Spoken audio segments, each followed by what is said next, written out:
Hey, everybody, here we are, episode 185 on a Tuesday. How you doing, Denise? Is this thing working? Amen. Is this I thing am doing working? great this morning. That's a huge on question this today. Tuesday. Well, I am doing, I haven't said I've been doing awesome lately. Because I'm doing great, of course, but I think I'm coming down with the cold or something. Yeah. So I'm feeling a little under the weather. So bear with me today. Great I'm is trying to have energy. Right? Great is a different level than awesome. I It get is that. definitely man. a different I get level. That. Well, I hope everybody else is doing awesome today. That's my wish for everybody today. And last night we sat and listened to Elon Musk and President Trump on X. And it first came up. It took 40 minutes before them to actually start. And there's our disclaimer, because we had said yesterday we were going to live stream that too. And hey, man, we're busy people, and we tried and we couldn't hang that long. We had no clue. And also Elon even announced that, hey, if I don't get this thing rolling like we wanted it to, we're going to continue on with a smaller crowd, and then we will bring it out and rebroadcast it at a later time. So at that point, it's kind of when we kind of gave up on it. We were like, that's it. Yeah, everybody was trying to live stream it. You could watch it anywhere. What did they say this morning? Close to 1 billion people. Well, views, impressions. That's what it Impressions, was. yeah. Yeah, it's close to 1 billion impressions. It's amazing the amount of people that really.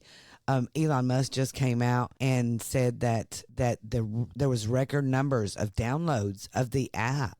Yeah. So many people didn't have X that wanted to listen to him. So there was new people that actually, jumped on the platform. Right. And that's what we're pushing for. Really, the conversation is a little bit more of a debate. You can have a debate on X. Now, you can't debate about everything. It has its little moments, but at the same time, Right. I love Getter. Let's just put it like that. It's really a great platform, and please go download that also, because you need to see the different platforms and where you can get information and how you can talk to people. You can see people on there that you follow. It's really cool. It's not as shadow banned. That's what I was going to say. With Twitter, it's so easy to be shadow banned on here, and I know plenty of people that are. I know, so you can't deny that point and that side of it either. You see it constantly. Yes, but last night Elon's stream got attacked from outside, I suppose. That's all we know so far. We're going to open with Elon Musk telling President Trump how brave he was.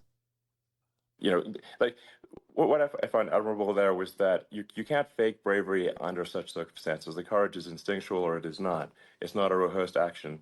And so I just want to say that I think a lot of people admire your courage under fire there. And so thank you very much. I appreciate it. I didn't think of it. I just wanted to get up, and I wanted to stand up. I wanted to let people know. I felt I was good when they were on top of me, covering me, actually, very much covering me, and very bravely. But I wanted to get up. I said, I want to get up. And they wanted, they have everything there. They wanted stretcher. I didn't like the stretcher. And I knew I was hit in the ear, but I knew I wasn't hit anywhere else. They felt I was hit someplace else because it was such a lot of blood. And they were sure that I was hit someplace else. And they were saying, sir, you were hit more than the ear. I said, nope. I was hit in the ear. I want to get up.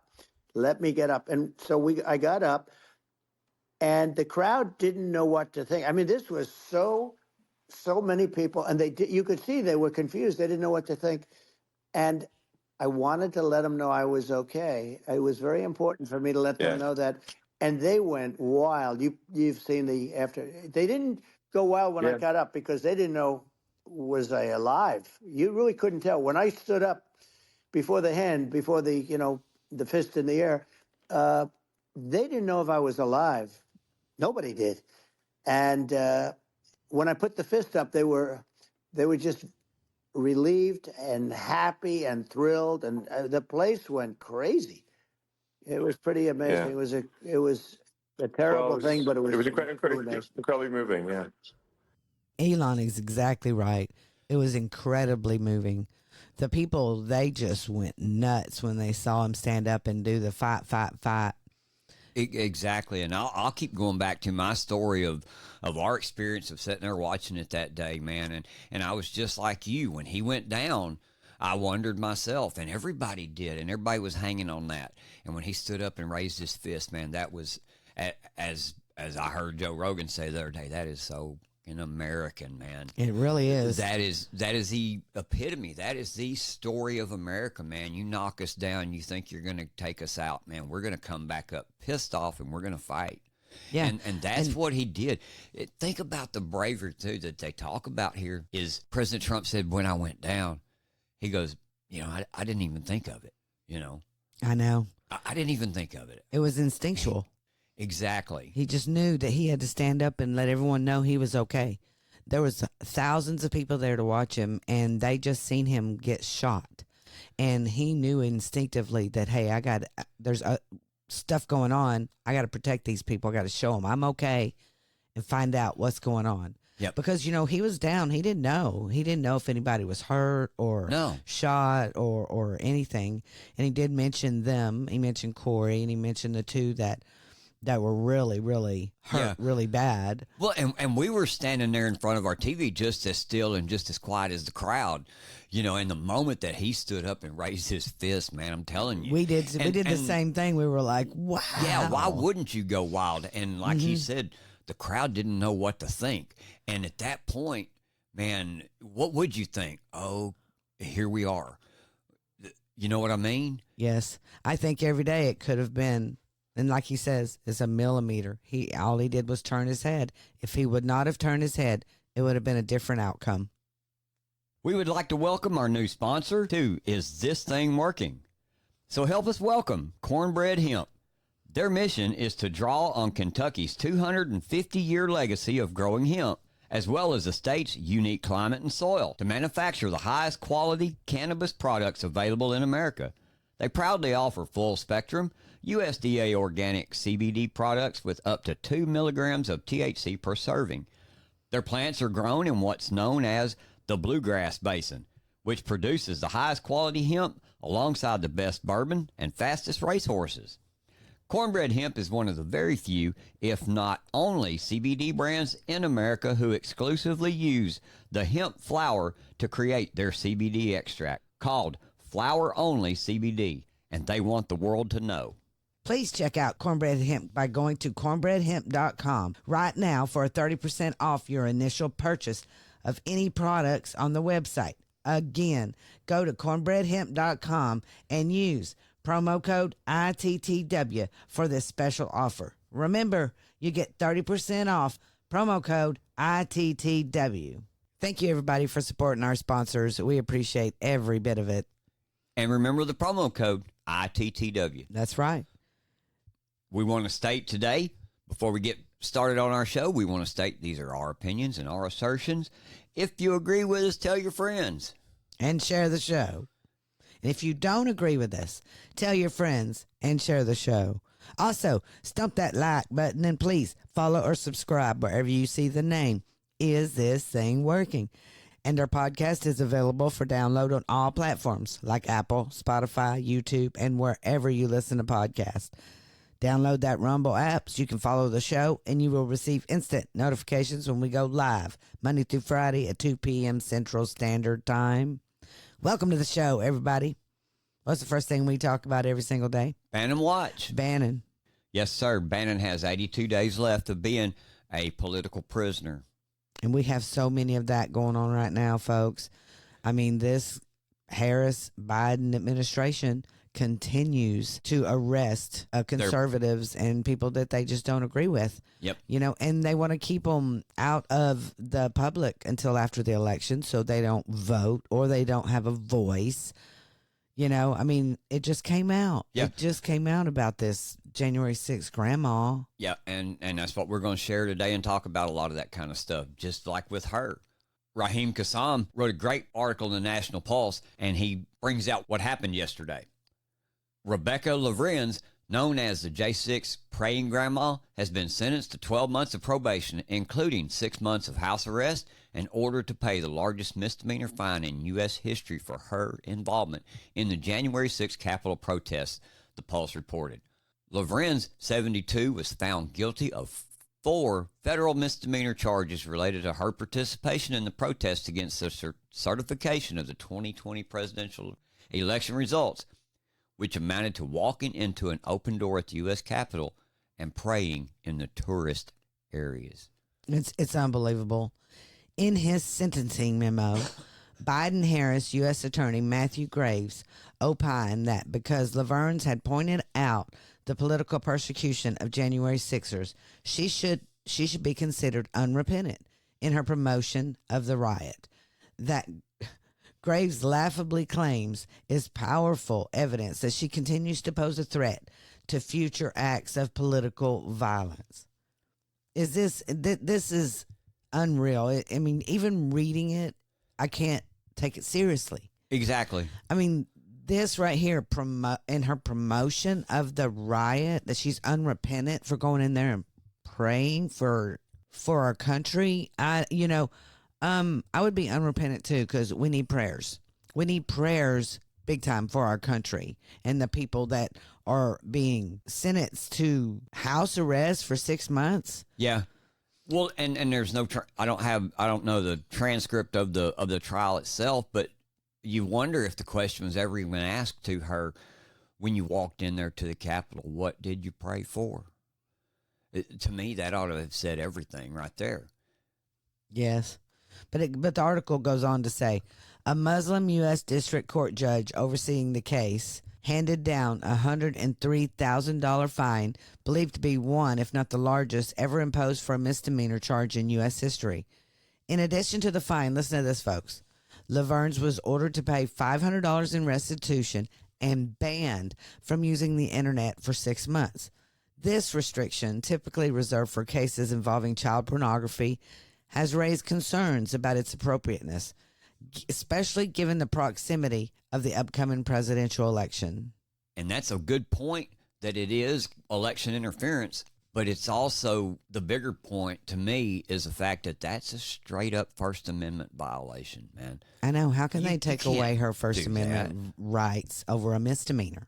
Over a misdemeanor. You know, exactly. I mean, I don't understand this, but she did say, she told the judge, she says at her sentencing, Laverne's told the judge, while I respect you, I answer to a higher judge. That's exactly what she told him. And that's exactly what she's supposed to do. Yeah, and her defense team argued that the internet ban, which prevents her from managing her bed and breakfast business, checking her email, or accessing online banking, would severely impact her livelihood. Yeah, they want her to pay $103,000, but they don't want her to make any money to do it, obviously. Mm-hmm. You know, they just put their finger on you, and whatever they say goes. I mean, and she's going to appeal this, of course. There is a site going around all over social media to help with her appeal. But, you know, in the interim, what is going to happen to her? Right. You know? And the way that they're treating her, they're treating her along the same lines as somebody who was convicted of something like child pornography. You know, it even goes on to say that the judge ordered her to submit to government monitoring software on her computer and mobile phone, further limiting her digital freedom. Additionally, she will not be allowed to meet with her congressman or senator at the Capitol without the permission of who? Her probation officer, adding another layer of restriction to her sentence. Yes.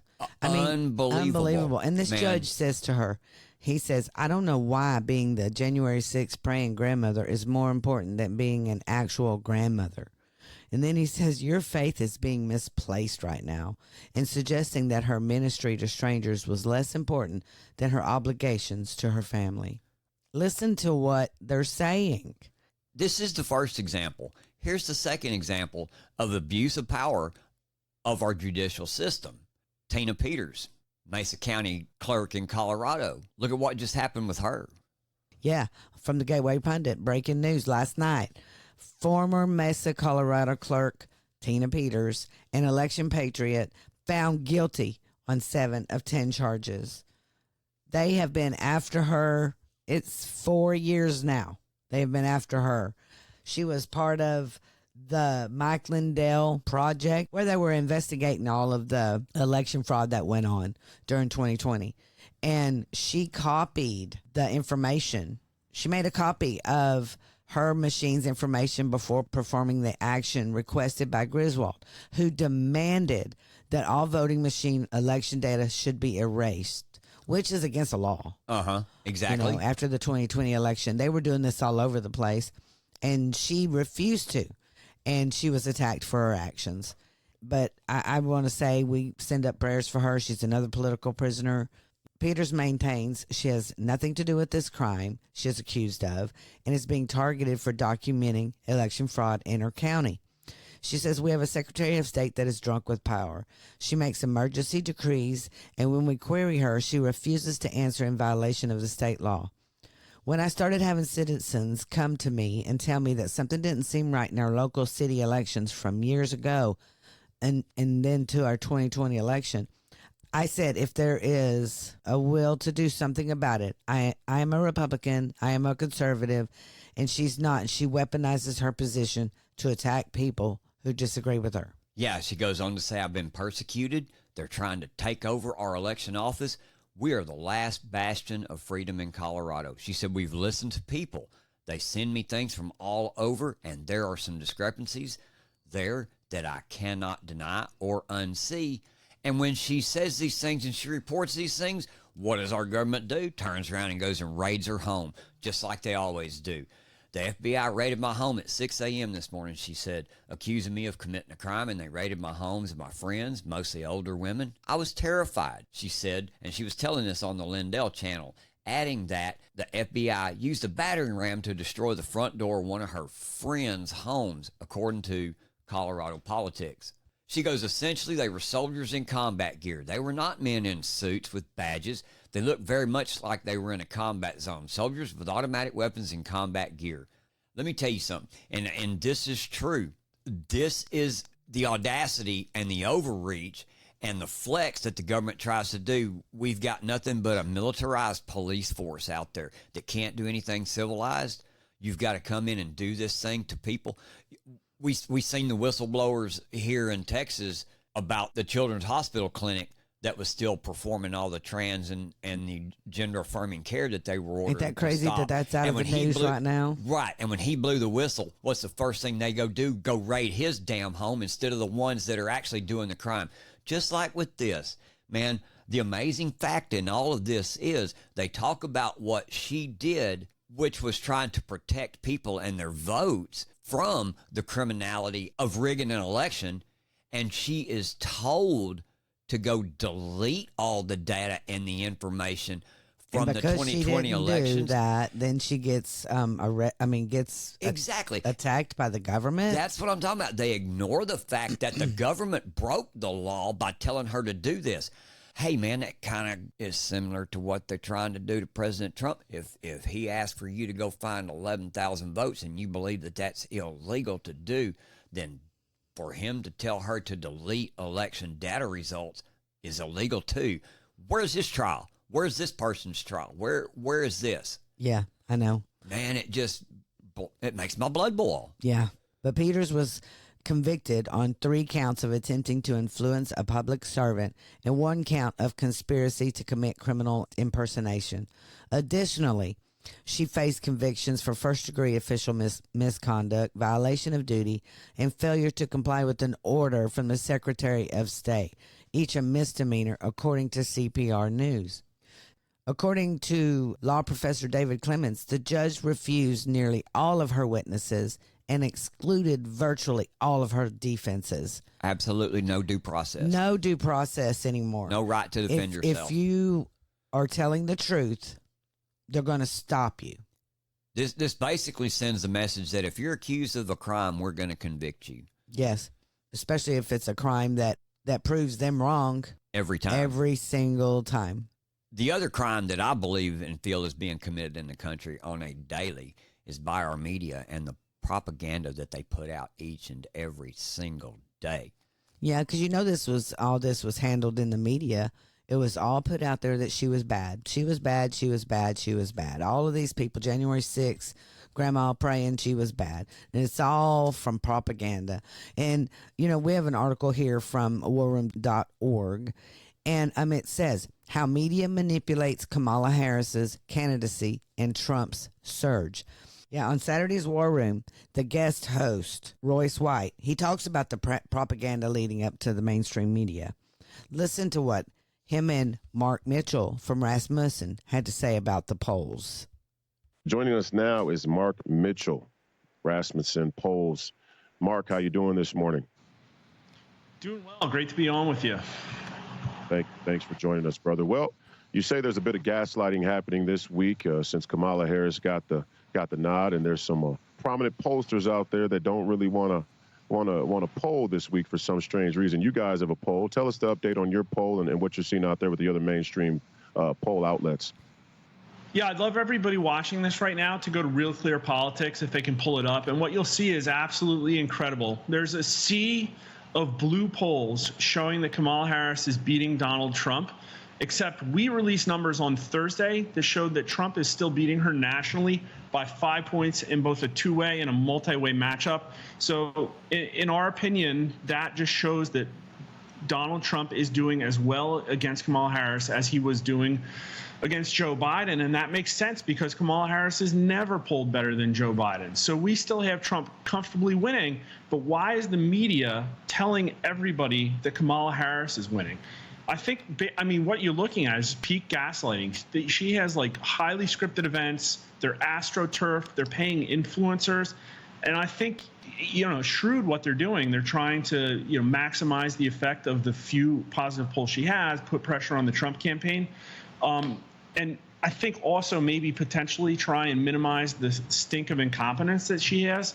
But I'm telling you, I don't think it's enough because I think the polling industry is now carrying water for her. And what is crazy is this is one of the biggest weeks in politics I think I could possibly. Kamala Harris is only 3 weeks old as a candidate. They pulled the switcheroo. She just picked the vice presidential candidate, and we are the only people that put out national numbers this week. The date on every other polling out there is August 4th or sooner. Not a single other company has put out anything with data this week, which is it's just absolutely incredible because if you crawl from the day after Kamala Harris got anointed, Reuters Ipsos was out there with a poll they did in one day. So where's the curiosity about whether or not Trump has regained his lead over Kamala Harris? And I'll tell you, in our numbers, he did. There were a few days where Kamala Harris was beating Donald Trump. They were over 10 days ago now, but he is winning comfortably, and no pollster wants to stick their neck on the line right now and come out with a headline result like that. Even New York Times. Absolutely. And this is what we've seen. And we've been talking about the polls. And I ask on there all the time, have you been polled? Has anybody been polled? No one has been polled. It's amazing to me that they continue to come out and tell us that Harris is leading in the polls. And I can't see how anyone's falling for this at this point when she has barely been the candidate. Exactly. Even I said that. I said, there's no way. No one's done polls already. There's no way that she could be ahead in all these swing states or anything like that. So we have a call to action to go to Real Clear Politics so you can see the blue polls showing Kamala Harris beating Donald Trump. Mitchell pointed this out. So go there and look and see and check out the numbers. Research for yourself. These polls are 100% not on point. Not at all. And even if you look at those polls with cynicism like you should, common sense would tell you that, hey, man, President Trump's been building this MAGA movement, and we've been building this MAGA movement since at least 2015. This movement is real, and it's big, and it's strong. You cannot logically tell me that within 3 weeks, less than 3 weeks, and no press interviews, no publics, you know what I mean? Yeah, it's all about joy. Well, yeah, it's different every day. On that. But you can't tell me that she has gained that much support in 3 weeks. You just can't tell me that. No, I hasn't. refuse to believe that. Not at all. And anybody with a thinking brain would. I agreed 100% there. There is just no way. No way that those polls are correct. So y'all don't fall for it. Don't be that person. Also, we have one more call to action. We need you. We need your support. Guess what? Today is Minnesota votes in their primary. Make sure you go and vote for Royce White for Senate. We just got through talking about Royce White. He's been going out for Senate in Minnesota, so we need you to vote for him. But while you're out there voting for Royce White for Senate, you need to vote for Democrat Don Samuels for District 5. That is very important because you know what that'll do? That will totally knock out Elon Omar. And we need her gone. She's part of the squad. She's part of the mess that's going on in America right now. And she needs to go. We've already gotten rid of 2 of them. Now we need a 3rd to go. Then we're going to be working on AOC. So yeah, we're working on that. So Royce White has given up his District 5. Do not vote for him in District 5. Vote for Don Samuels. Yes, that's how important it is. You remember the trick Nikki Haley and them tried to pull on Trump in the primaries. That's exactly right. We can do it too. He's asking the same thing, and I think that's great as a patriot. And I think that's great as somebody that understands what's going on. He's willing to give that up to make sure that we get those kind of people out of office, man. That's I dig exactly it. right. I do too. And so everybody else need to pour into the polls and vote for Royce White. We need him in the Senate. Boy, do we need him in the Senate. Your all-in-one e-commerce platform to start, grow, and manage your business. Build a stunning online store with no coding required. Access powerful tools to manage inventory, process payments, and engage customers. Whether you're a startup or an established brand, Shopify scales with you. Join over 1 million businesses worldwide using Shopify to power their success. Start your free trial today at Shopify.com. Shopify, your business, your way. Please click that link below. Hey, yesterday we talked about Elon and Trump on X, and one of the things that really stuck out to me was Trump calls to abolish the Department of Education. I have been calling for this for years and years and years, and this is important. And Donald Trump has proposed abolishing the Department of Education, advocating for a shift of educational control back to the individual states. Listen to what he said to Elon.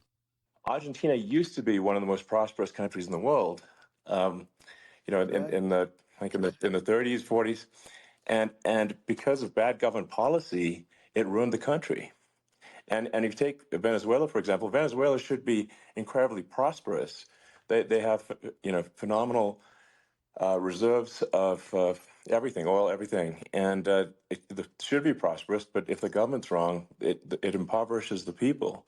And so I think we should not be complacent in the United States in thinking that and taking our prosperity for granted, because if with bad government policy, we can run the country into the ground. And that's just something people should bear in mind. Don't take prosperity for granted. Well, think of education. So we're ranked at the bottom of every list of the top 40. We're ranked number 40, number 38. Norway, Switzerland, Sweden, different countries are ranked good. Actually, China's pretty close to the top. They're a top 6 or 7. But we're ranked at the bottom, almost at the bottom, 38, 39, 40. In other words, horrible. And yet we spend more per pupil than any other country in the world. So we spend more. And what I'm going to do, one of the first acts, and this is where I need an Elon Musk. I need somebody that has a lot of strength and courage and smarts. I want to close up Department of Education, move education back to the states, where states like Iowa, where states like Idaho, not every state will do great, because states that basically aren't doing good now, you look at Gavin Newsom, the governor of California, he's terrible. He does a terrible job. So he's not going to do great with education.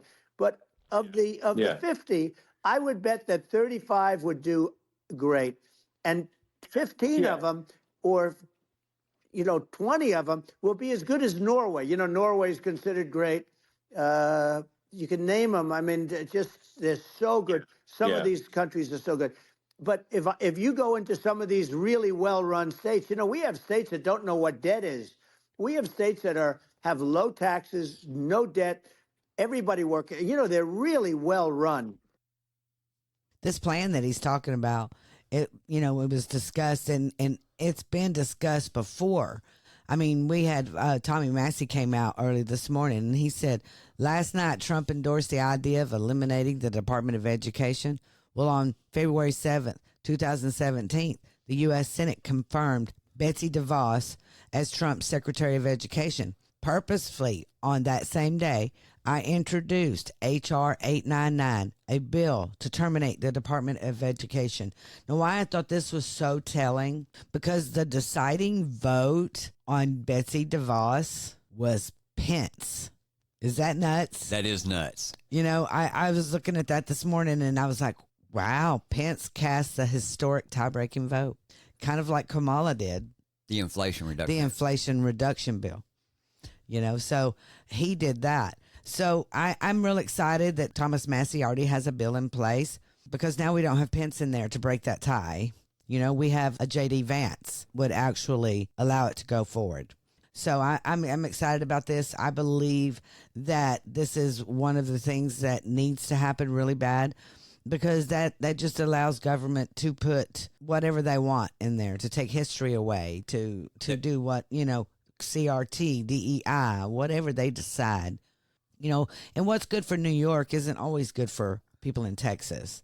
You know what I'm saying? Exactly. You know, so I think that we should go back to our own states. I get it. In the education department. While you're talking about changing historic votes, the Inflation Reduction Act, if you remember, and you talk about them trying to change history on you, in a span of just 3 weeks, they're fighting feverishly to change history on you. They don't want you to remember what happened back in 2022. That's another thing that President Trump and Elon talked about, was the no tax on tips proposals, and how Kamala stole that from President Trump's campaign. She flat stole it. Here's them two talking about this. He's making a speech and there will be no tax on tips. I said that months ago. And by the way, they had just the opposite. You know, they had not only tax on tips, but they hired 88,000 IRS agents, and many of them were assigned to go get waitresses and caddies and all of this on tips. They have a policy. They had a policy that they were really going to go after you and were really harassing people horribly. And then all of a sudden, for politics, she says, you know, she comes out with what I said, which I think is terrible. And I think it's also hitting them very hard. These people are fake. Yes, they are. And, you know, in Breitbart, this article that we have, it says the headline, VP Kamala Harris cast tie-breaking vote to let IRS track workers' tips so they can be taxed. She cast the tie-breaking vote. And was proud of it, because it goes on to say that on August 7th, 2022, Harris cast that tie-breaking vote to pass the Inflation Reduction Act, which provided $80 billion in additional funding, like you said, to the IRS. Check this out. She says, on this vote, the yeas are 50, the nays are 50. The Senate being equally divided, the Vice President votes in the affirmative, and the bill, as amended, is passed.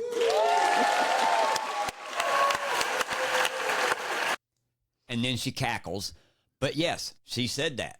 Her Facebook account reminded the public about this on Wednesday, sharing this video. There it is right there. We'll bring receipts. Yes. Don't. She said, 2 years ago today, I proudly cast a tie-breaking vote to pass our Inflation Reduction Act, which included this $80 billion to the IRS to come after you. I mean, that's what President Trump talks about when he said that when they hired these people, they were going to come after the little people. When they hired the 87,000 agents, they were coming after the little people. They were coming after them, absolutely. Now, I do want to mention this today. Trump's Loudoun County, Virginia campaign headquarters was burglarized yesterday. A sheriff's office seeks suspect.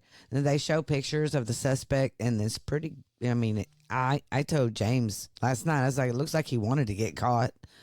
You know, surely they've gotten him by now.